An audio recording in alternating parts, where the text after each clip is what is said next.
Hello everyone! In this video, I'll show you how to recover your Vented account if you're having trouble logging in. First, try logging in. Open the Vented app or go to the Vented website and tap Login.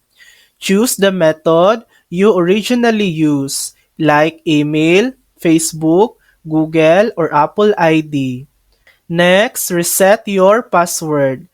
If you can't log in, tap Forgotten your password. Enter the email address linked to your Vented account. Then check your inbox for a password reset link. Tap it, create a new password, and try logging again.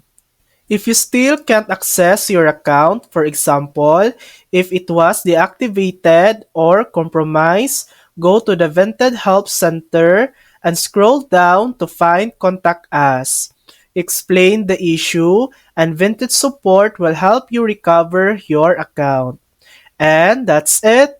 With these steps, you should be able to get back into your account quickly. And that's how to recover your Vinted account. Thanks for watching!